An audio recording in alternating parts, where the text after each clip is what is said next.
إن الحمد لله نحمده ونستعينه ونستغفره ونتوب إليه ونعوذ بالله من شرور أنفسنا ومن سيئات أعمالنا من يهده الله فلا مضل له ومن يضلل فلا هادي له وأشهد أن لا إله إلا الله وحده لا شريك له وأشهد أن محمدا عبده ورسوله بلغ الرسالة وأدى الأمانة ونصح الأمة وجاهد في الله حق جهاده حتى أتاه اليقين صلوات الله وسلامه عليه وعلى آله وصحبه ومن تبعهم بإحسان إلى يوم الدين.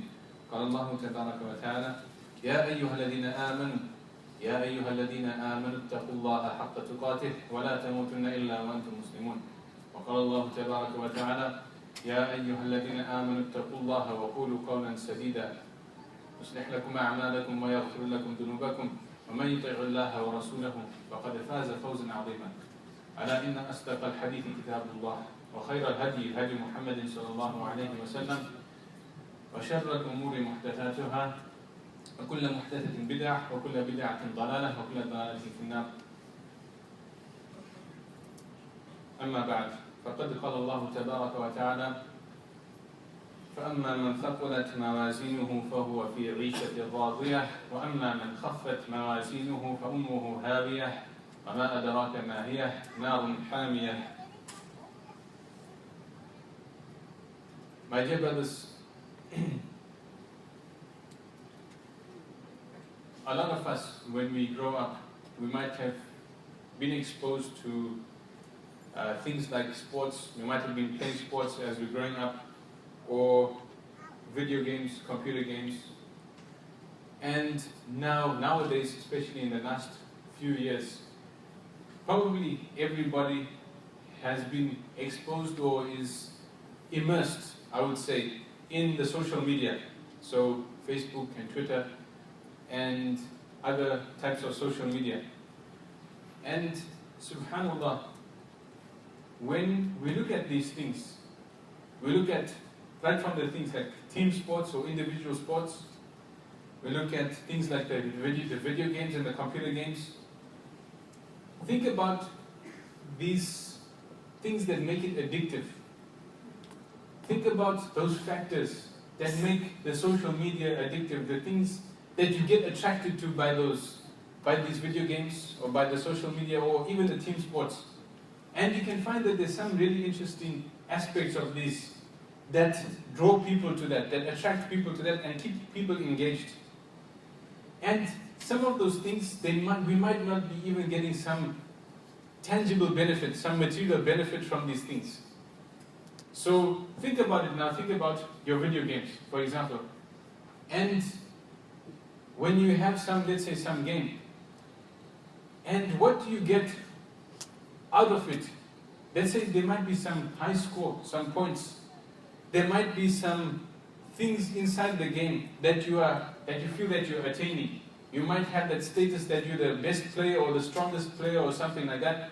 And you might be collecting stars or money or rings or weapons, whatever it is, all these different kind of games. They have these things which attract you. You might be the strongest or the most rich, or you win the game.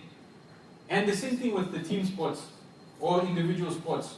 You have the points, you got points, and the object is to beat the other person.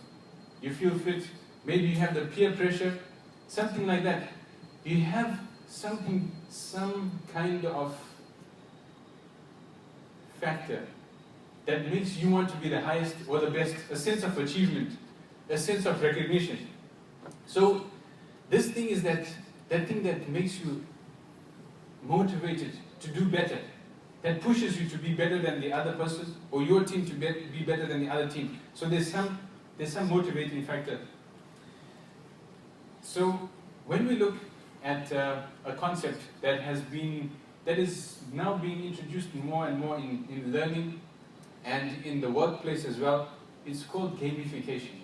You might have heard it before. It's called gamification. So that's the concept where you use these concepts of achievement and and status and recognition, putting that into the workplace or the study environment. So imagine on Facebook when you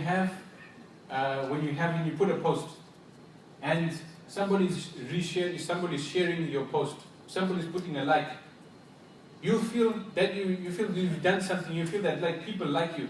Let's say you get 0 likes. And then the next day you put another post, you get 10 likes. And then you put another post and you get 100 likes, 1,000 likes. How will you feel?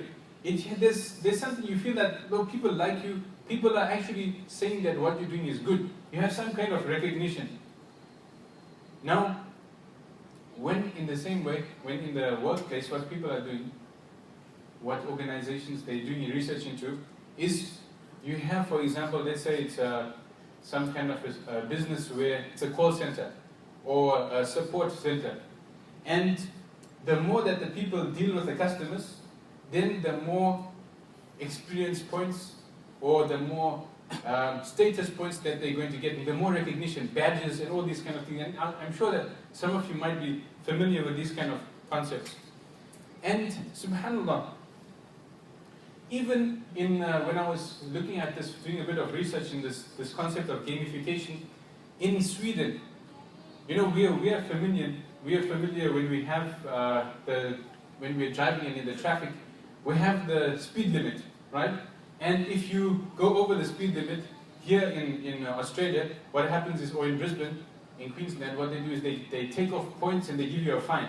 You have a certain number of points that you have on your license, and if you go over the speed limit by a certain amount, you'll get a fine, and they'll take away some of those points, and then if you lose all your points on your license, you lose your license. So there's a negative feedback in that thing. So there's a negative stimulus in there. But in Sweden, what did they do? They had that thing with a negative, that they'll take away your license and they'll give you a fine. But they also had a positive reinforcement for those people who are doing good, who are staying under the limit. What they did is that they put these people who were under the speed limit, they put them into some kind of a lottery. So that's the way that they encouraged the drivers, and actually they found out that they reduced the average speed limit in that street from 35 kilometers an hour or miles per hour to 25. They reduced it. So that's the negative feedback. It has a very useful effect and influence, and the positive feedback also. So you see, if you have a balance of these two, then you have a very positive outcomes. Now, when we think about this concept, so now keep that in your mind. Think about all these things. We're talking about like your Facebook profile, your video game profile or whatever it is, or your team sports, whatever it is, and think about that kind of a situation. Think about that picture in your mind and keep it in your mind now. About your profile, you have this many likes, and sometimes like on YouTube you have this many dislikes. So you have positive and negative. Now keep that in your mind.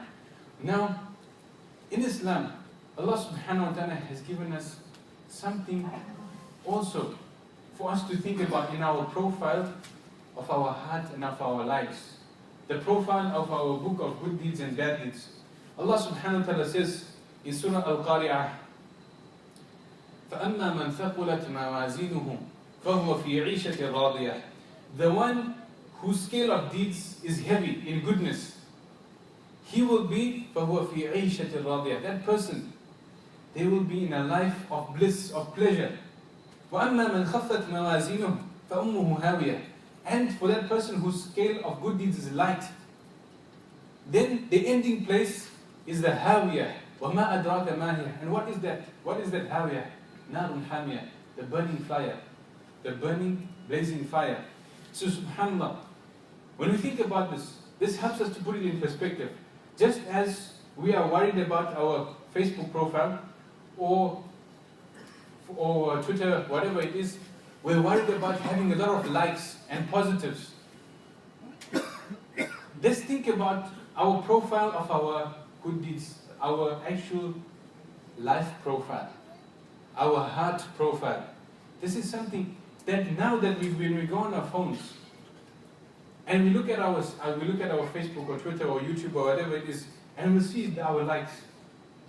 The same way that we look and we get happy with those things, let's use that opportunity to reflect truly on the deeds that we've done in the day.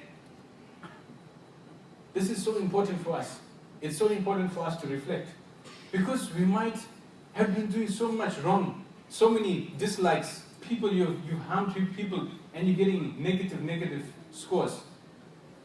But on the other hand, if you, for example, like the prayers that we're doing, the good deeds that we're doing, the good speech, the charity, the fasting, all these good deeds helping each other, then we're actually getting, as the angels are on our sides, they are writing our likes, our positives, our stars, and they're also recording the negative feedback as well. So when we look at this, because this is something where we are immersed in, we are fully into this kind of a system where we always on the phones. If you see people, that's the interesting thing, is that if you see people on the bus, you see people, before, people will be talking to each other, even maybe strangers, or they might be looking out of the window and looking at the, at the scenery, at the creation of Allah subhanahu wa ta'ala, or something like that. But now, if you notice that even when people are walking, myself included, a lot of the time we're on this Instagram or Facebook or YouTube or something like that, always into this. But when we're in that situation, when we're doing that, let's use that moment to reflect. I've got these likes here, but what is the likes in my heart? Allah subhanahu wa ta'ala also says in the Noble Quran, مَنْ جَاءَ بِالْحَسَنَةِ فَلَهُ عَشْرُ أَمْثَالِهَا. Whoever comes with a good deed, he will have 10 in reward, 10 rewards for that one good deed. How is Allah subhanahu wa ta'ala giving us this bonus? Don't we like it when we have a video game and you've done something special and you get a bonus? You get something special that nobody else has. How do you feel? You feel really special. Or if you're on Facebook and you do something and like you get 1,000, other people, your friends are just getting 10 likes and you get 1,000 likes. It makes you feel special, like that you've done something special. Now what about when we're doing our good deeds? Now think about it. All of us have come through the hot sun. We've been walking from the office or the cars or the library, wherever it is, and we've been making effort to come to the Jum'ah. When we think about this concept about our rewards and our good deeds and our bad deeds, then we remind ourselves of the hadith of the Prophet ﷺ, who says that the one who purifies himself with the ghusl on the day of Jum'ah and comes to the Jum'ah walking and is early in the earliest time, it's as if that person has given a sacrifice of a camel. Think about that. You have on your profile, you've got a camel, like you've got the best thing, the badge. Then the person who comes later in the second hour or in the second time slot, that person is as if they sacrificed, they gave in the path of Allah subhanahu wa ta'ala a cow. A camel is so expensive. Think about the price. Google it and see what is the price of a camel. And the cow is so expensive. And you are giving that just by coming early to the Jum'ah prayers for the sake of Allah subhanahu wa ta'ala, hoping for reward. You've got that badge, you've got a cow. And what a great reward that is with Allah subhanahu wa ta'ala. Then the person who comes next is as if they sacrificed a ram with horns, a ram or a sheep with horns in the path of Allah subhanahu wa ta'ala. And then the next person is the person who's as if they sacrificed a chicken. And then the person who comes just close before the khutbah is the person like they've given an egg in the path of Allah subhanahu wa ta'ala. And that's still good. That's still good. There's all reward for all of these things. But now think about it in your profile. Think about it, how would I be? When we think about these things, we put it to something that we know, something that we can see. Facebook, are we making any money out of Facebook? Very few of us, I think that we are making money out of Facebook. But what are we getting? We're getting, I guess, that satisfaction of interacting with people and knowing each other, what everybody else is doing and sharing information. That is maybe some of those things that make us feel happy. But now, if we think about something even greater, about our good deeds, how will we feel every time we recognize or we reflect on those good deeds and we ask Allah subhanahu wa ta'ala to accept our good deeds? Now, when we are doing these good deeds, we're not doing it off for show. We have, alhamdulillah, we have this, now let's think about this profile that we're developing in our hearts. We're not like on Facebook, we might be putting it out there for show or something like that, for everybody to see. Like, this is my new car, this is I got married, all this, whatever kind of thing. But when we are doing these good deeds in our heart profile, our Iman profile, it's for Allah subhanahu wa ta'ala. It is just be private between us and Allah subhanahu wa ta'ala. And we do, and we can feel a sense of hope and achievement with Allah subhanahu wa ta'ala. And inshallah, I'd just like to close this part of the first khutbah, is that every night when we go to sleep, just as we might be on Instagram looking at photos, or Twitter looking at tweets, or Facebook looking at posts, now when we go, before we go to bed, let's just have a time where we close our eyes, or we look up, and we think about what is my profile, what did I do today? Because every time we did a good deed, it's like we posted a status. I went to the prayers, I went to the Fajr, the Dhuhr, the Asr, Maghrib, Alhamdulillah. I did some good deeds, I helped somebody who was sick, I went to visit them, somebody who had a difficult situation, I helped them out. But I did this wrong thing, I looked at something haram, I said something bad, I did this wrong, I did this good. And every time, just between us and Allah subhanahu wa ta'ala, let's look at our profile for 2, 3, 4, 5 minutes every day. This is so important. Because this helps us to always check ourselves. As Umar radiallahu anhu, the great Khalifa, the second Khalifa in Islam, what did he say? He said, "Hasibu anfusakum qabla an tuhasabu." He said, take account of yourselves before you are taken into account. Before Allah subhanahu wa ta'ala on the day of judgment takes you to account. So, my dear brothers, let's always remember that we have a profile in the sight of Allah subhanahu wa ta'ala. Let's make that profile good.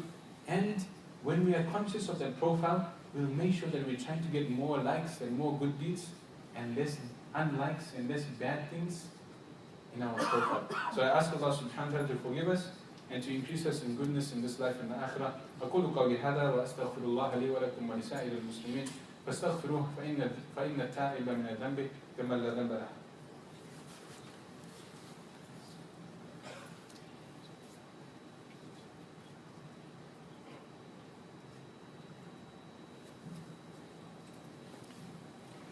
الحمد لله رب العالمين والعاقبة للمتقين والصلاة والسلام على نبينا محمد وعلى آله وصحبه أجمعين.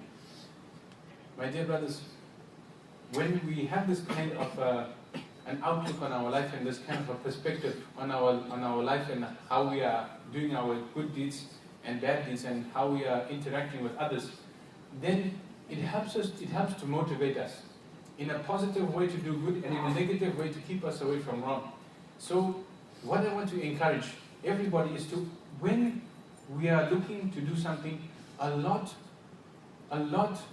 of the current way and system that we are in is like people telling you to do volunteer work and trying to maybe be good in the workplace or whatever it is, so that you can get something back in return. That's an interesting thing. If you look once on LinkedIn, LinkedIn is probably everybody knows about LinkedIn. And on LinkedIn there were some articles that people shared about that. If you want to get a better job or go higher in your workplace, then you do something good or you do some volunteer work or something so that people recognize you and they'll want to give you back. But subhanAllah, in Islam, what are we doing it for? This is why when we do it in Islam, as Allah subhanahu wa ta'ala described the good people in Surah Al-Insan, Allah subhanahu wa ta'ala said about these people, the people who are given وَيُطْعِمُونَ الطَّعَامَ عَلَى حُبِّهِ مِسْكِينًا وَيَتِيمًا وَأَسِيرًا. These people are giving out of their wealth, they're feeding people out of the love of Allah subhanahu wa ta'ala to the poor people, the miskin, the orphans, the people who are captives, prisoners. They are giving out and they're giving food from their own wealth. And how does Allah subhanahu wa ta'ala describe them? لَا نُرِيدُ مِنْكُمْ جَزَاءً وَلَا شُكُورًا. We are not expecting from you any recompense, any reward, or any thanks. They are expecting it only from Allah subhanahu wa ta'ala, only from Allah. They are just worried about their profile, which is in their iman and their heart. And this sincerity is an important quality this sincerity, true sincerity, not doing it so that you get things back from people, but the sincerity is what is, a lot of it is lacking in the current workplace or in the current system in Muslim countries and non-Muslim countries, especially here in non-Muslim countries as well. Because when people are thinking that you're doing good, they're thinking, oh, I should do something in return. But in Islam, what are we doing it for? We're doing it for Allah subhanahu wa ta'ala. We are doing it to get closer to Allah subhanahu wa ta'ala. So now, when we are giving a charity, let's not expect that people thank us. Let's do the charity because Allah subhanahu wa ta'ala is going to give us a return. As Rasulullah sallallahu alaihi wasallam says that Allah subhanahu wa ta'ala, Allah Almighty, He said, Ya ibn Adam, unfiq alayk. O son of Adam, give in the path, give in charity. I will give charity to you, I will give you back. So we're always expecting that Allah gives. We don't worry about what the people think. We don't worry about getting something back from the people, but what we expect is a reward and a hope from reward with Allah subhanahu wa ta'ala. So I hope that when we bring this concept into our minds, in our hearts, we can actually become better people and sincere people, and not expecting recognition from the people, but hoping for sincere reward from Allah subhanahu wa ta'ala. So in closing, I would like to encourage everybody to send peace and prayers upon Muhammad sallallahu alaihi wasallam, because Allah, as the Prophet sallallahu alaihi wasallam has said, whoever man salla alayya wahida sallallahu alayhi ashra, whoever prays for mercy for me once, Allah subhanahu wa ta'ala will send 10 prayers of mercy upon that person. Allah subhanahu wa ta'ala will send 10 prayers of mercy upon that person. Think about it, how easy it is. It's light on our tongues. But if we really are saying it, we are thanking Allah subhanahu wa ta'ala, and we are thanking the Prophet sallallahu alaihi wasallam for all the efforts that he did so that we can become better people and we can have a better life. He did so much sacrifice so that we can lead a better life. So when we say this, the salat and the salam upon the Prophet sallallahu alaihi wasallam, it's just something small we can do in return for him. It's just something small, and even for doing that, Allah is giving us more rewards. So Allah subhanahu wa ta'ala says in the Quran, إِنَّ اللَّهَ وَمَلَائِكَتَهُ يُصَلُّونَ عَلَى النَّبِيِّ يَا أَيُّهَا الَّذِينَ آمَنُوا صَلُّوا عَلَيْهِ وَسَلِّمُوا تَسْلِيمًا اللهم صل وسلم وبارك على محمد وعلى آله وصحبه أجمعين وارض اللهم عن الخلفاء الراشدين الأئمة المهديين أبي بكر وعمر وعثمان وعلي وعن سائر الصحابة ومن تبعهم بإحسان إلى يوم الدين. اللهم أرنا الحق حقا وارزقنا اتباعه وأرنا الباطل باطلا وارزقنا اجتنابه. اللهم حبب إلينا الإيمان وزينه في قلوبنا وكره إلينا الكفر والفسوق والعصيان واجعلنا من الراشدين. اللهم ألف بين قلوب المسلمين وأصلح ذات بينهم وانصرهم على عدوك وعدوهم. ربنا آتنا في الدنيا حسنة وفي الآخرة حسنة وقنا عذاب النار. اللهم إنا نسألك الهدى والتقى والعفاف والغنى. اللهم إنا نسألك الصحة والعفة والأمانة يا رب العالمين. اللهم أعز الإسلام والمسلمين. اللهم أعز الإسلام والمسلمين. اللهم أعز الإسلام والمسلمين. اللهم انصر إخواننا المستضعفين في كل مكان. اللهم احفظنا بما تحفظ به عبادك الصالحين. عباد الله رحمكم الله، إن الله يأمر بالعدل والإحسان وإيتاء ذي القربى وينهى عن الفحشاء والمنكر والبغي يعظكم لعلكم تذكرون. اذكروا الله يذكركم وادعوه يستجب لكم ولذكر الله أكبر والله يعلم ما تصنعون.